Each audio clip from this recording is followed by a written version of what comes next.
to see the story of Paul from Acts. Of all the people who kept the rules, Saul was the best. "I'm good at being good," he'd tell you.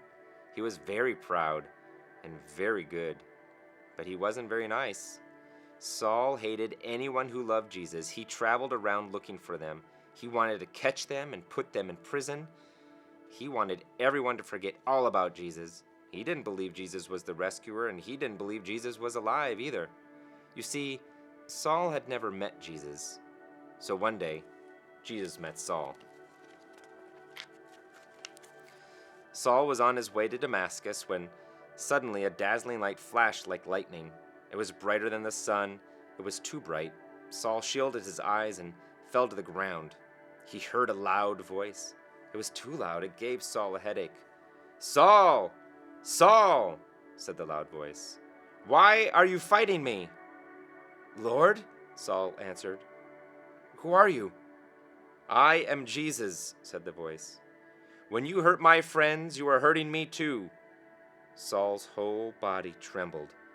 "Go to the city," Jesus said. "I'll tell you what to do."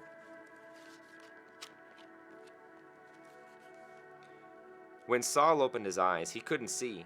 His helpers had to hold his hand and lead him like a little child. Saul was blind for 3 whole days, and yet it was as if he was seeing for the very first time. Meanwhile, there was a man called Ananias who loved Jesus. Jesus came to him in a dream. "Go to Saul and pray for him, and I will make him see again." Ananias knew all about Saul and how he hated Jesus' followers. "Lord, he has come to hurt us." But Jesus told Ananias, "Saul is the one I've chosen to tell the whole world who I am." So Ananias went to Saul. "Brother Saul," Ananias said, "it was Jesus who met you on the road." And Ananias prayed for Saul. Suddenly, Saul could see again, but he saw everything differently. He wasn't mean anymore. He even changed his name from Saul to Paul, which means small and humble, the very opposite of proud. And do you know what Ananias' name means? The Lord is full of grace. Grace is just another word for gift, which is funny because that's just what Paul's message was about from then on.